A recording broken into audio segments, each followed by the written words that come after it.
ไม่ใช่สายเปย์แต่ไม่เทแน่นอน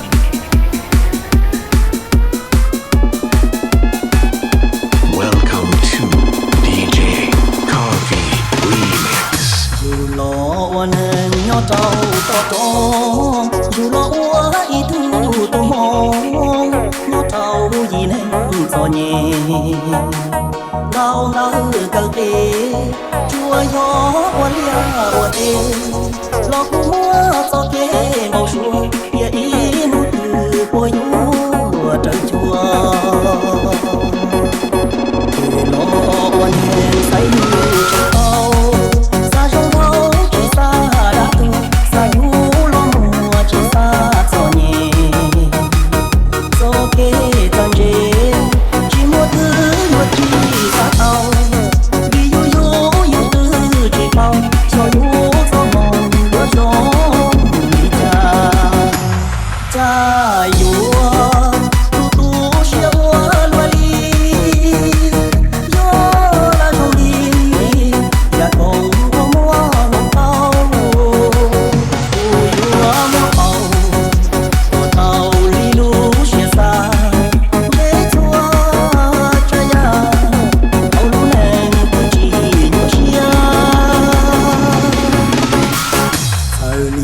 Cha nói yêu nên đó đâu sẽ có đâu lùa không sẽ đi nụ cười của cháu chùa lùa yêu tê mình hoa họ của chân rê đi lùa của đi lùa cho kê cho nhìn nhà nụ của tê nó về to xia.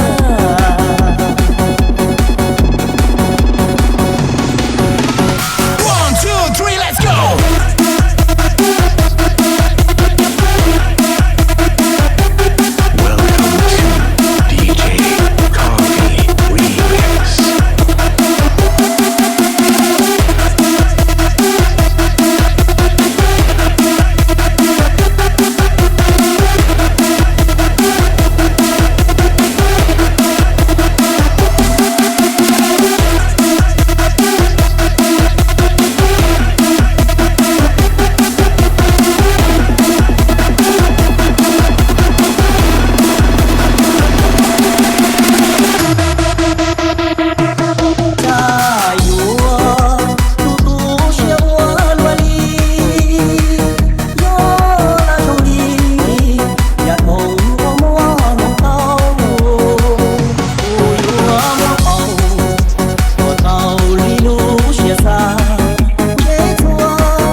Cha nói yêu nên đó đâu sẽ có đâu lùa không sẽ đi nụ cười của cháu chùa lùa yêu tê mình hoa họ của chân rê đi lùa của đi lùa cho kê cho nhìn nhà nụ của tê nó về to xia.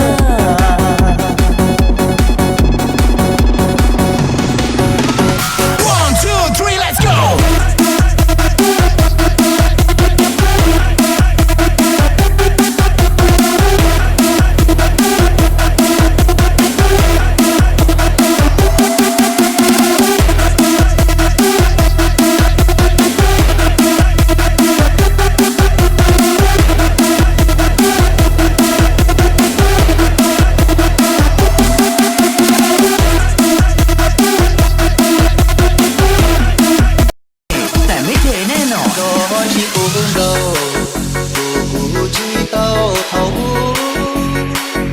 Welcome to DJ Coffee Remix. Welcome to DJ Coffee Remix.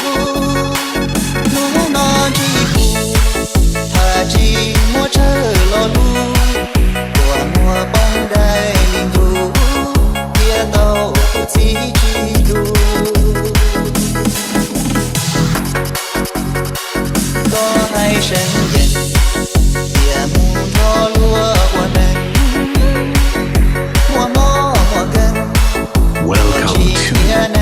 subscribe cho kênh Ghiền Mì Gõ để không bỏ lỡ những video hấp dẫn.